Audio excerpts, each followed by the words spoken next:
Assalamualaikum warahmatullahi wabarakatuh. Selamat pagi anak-anak.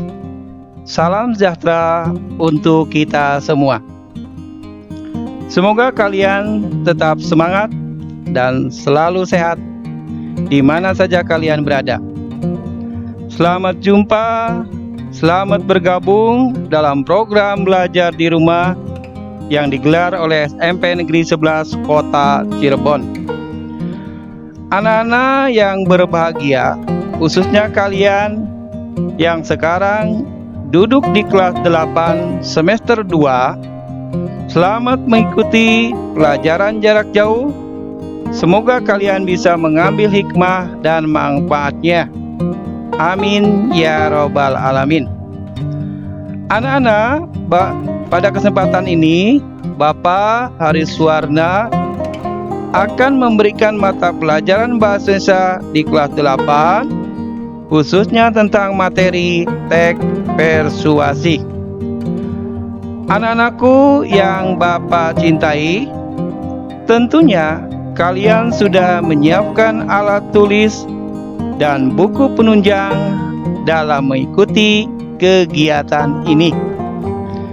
Sebelum kalian mulai mengikuti pelajaran, alangkah baiknya kita berdoa dulu. Marilah kita berdoa bersama-sama dengan membacakan basmalah. Bismillahirrahmanirrahim. Baiklah anak-anakku, sebelum kita mulai, Bapak jelaskan tujuan pembelajaran hari ini.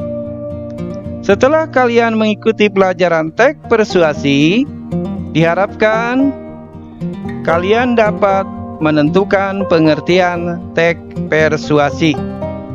Yang kedua, diharapkan kalian dapat menentukan struktur teks persuasi. Yang ketiga, diharapkan kalian dapat menyimpulkan isi teks persuasi. Yang keempat, diharapkan kalian dapat menelaah struktur dan kaidah kebahasaan teks persuasi. Yang kelima, diharapkan kalian dapat menulis teks persuasi. Baiklah anak-anak, kita mulai. Nah, sekarang kita akan membahas yaitu mengenai teks persuasi.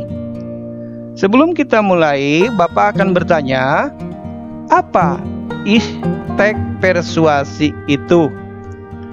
Nah, kita lihat, perhatikan.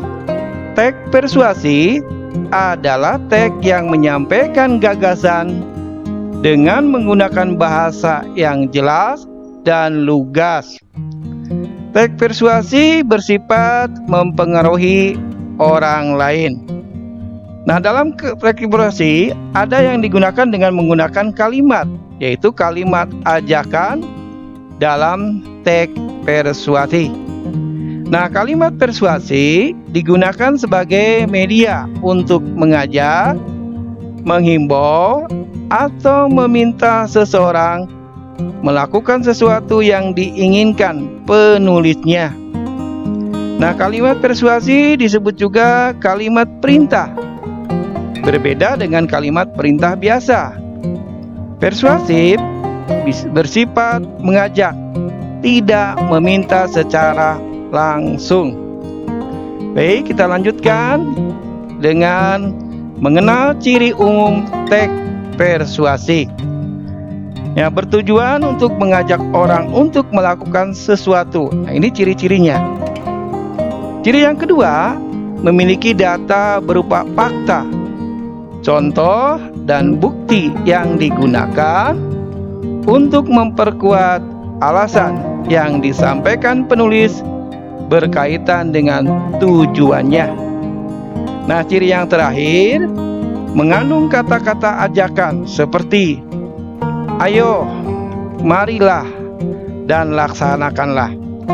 Itu yang termasuk ke dalam ciri umum teks persuasi.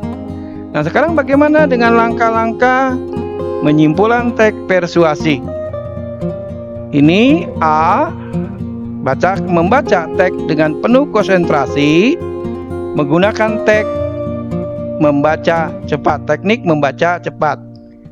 Langkah yang kedua, memperhatikan kata-kata kunci dalam kalimat-kalimat utamanya dalam setiap paragraf. Nah, langkah yang ketiga, mencatat kalimat-kalimat penting yang ada dalam setiap paragraf.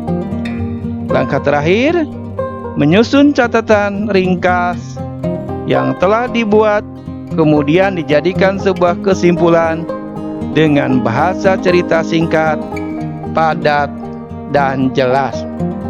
Nah, sekarang menelaah struktur dan kaidah kebahasaan teks persuasi.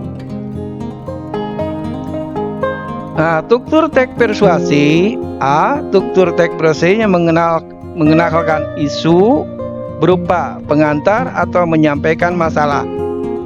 Yang dua, rangkaian argumen berisi sejumlah opini pengarang.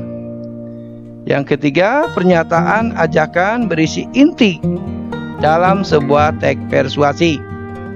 Yang terakhir, menegaskan kembali berisi ungkapan-ungkapan seperti kata demikianlah, dengan demikian, atau oleh karena itulah. Nah, teks yang termasuk ke dalam teks persuasi berikut. 1. Misalnya teks persuasi pendidikan. B. Teks persuasi advertensi atau mempromosikan. C. Teks persuasi politik. Yang terakhir adalah teks persuasi propaganda. Ini yang termasuk ke dalam teks tersebut ada 4. Kita lanjut. Dalam struktur teks persuasi ini ada 4 struktur.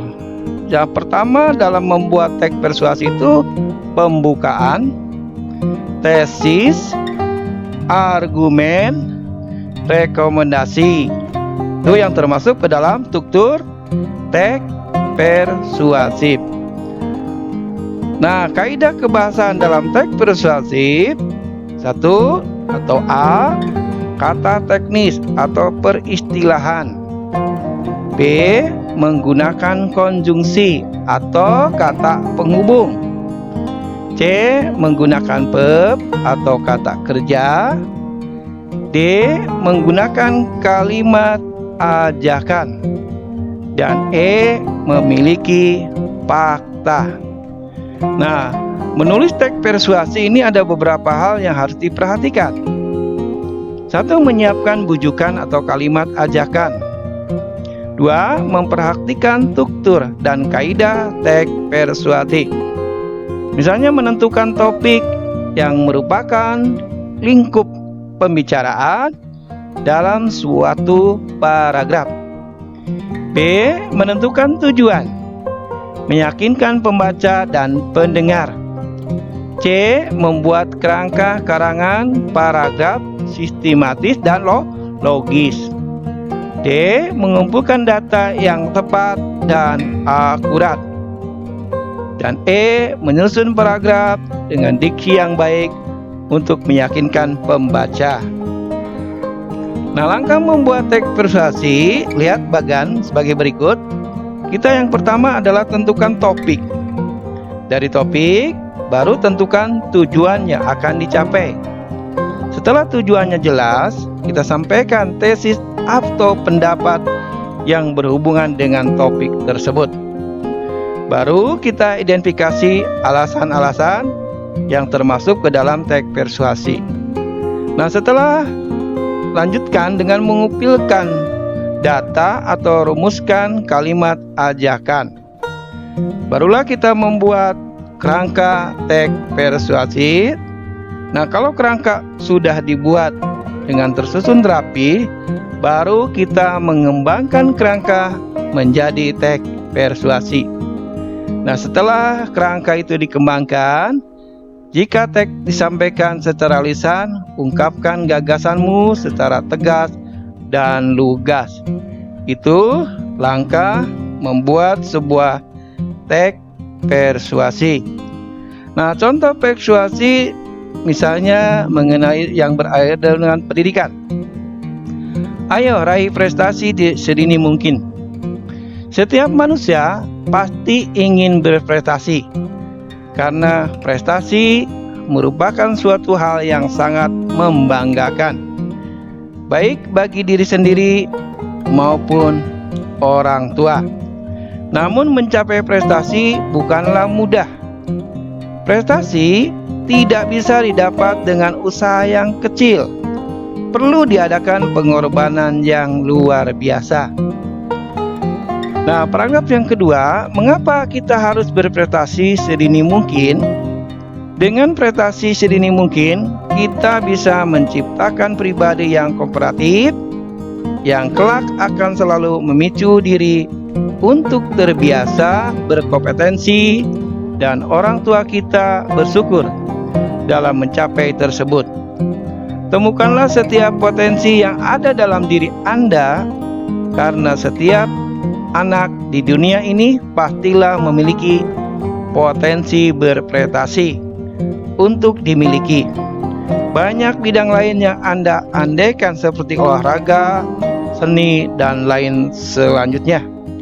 Asalkan potensi tersebut akan menjadi suatu prestasi, jadilah anak yang berprestasi dan jadilah menjadi orang tua kebanggaannya.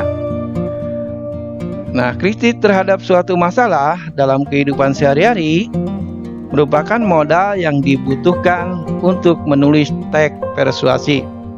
Hal tersebut akan membuat kita lebih kreatif dalam memilih topik untuk dijadikan bahan penulis. Anak-anak yang Bapak banggakan, terima kasih atas perhatiannya, dan Bapak akan memberikan tugas yang tolong kalian harus kerjakan. Tugasnya yaitu buatlah sebuah teks persuasi. Nah, teksnya itu bisa berupa teks persuasi pendidikan, atau teks persuasi advertising atau promosi, juga teks persuasi politik, atau teks persuasi propaganda. Silakan kalian buat sebuah teks persuasi minimal 2 paragraf. Ya, nanti kalian akan Bapak tagih mengenai latihannya. Ya, anak-anak, mungkin untuk pertemuan hari ini Ibu Bapak cukupkan sampai di sini. Di lain waktu dan kesempatan yang lain, insya Allah kita bisa bertemu kembali dengan materi yang lain. Sekian dan terima kasih atas perhatiannya. Mudah-mudahan kita selalu diberi kesehatan, kekuatan, keselamatan, sehingga kita bisa bertemu dalam materi-materi yang akan datang. Wassalamualaikum warahmatullahi wabarakatuh.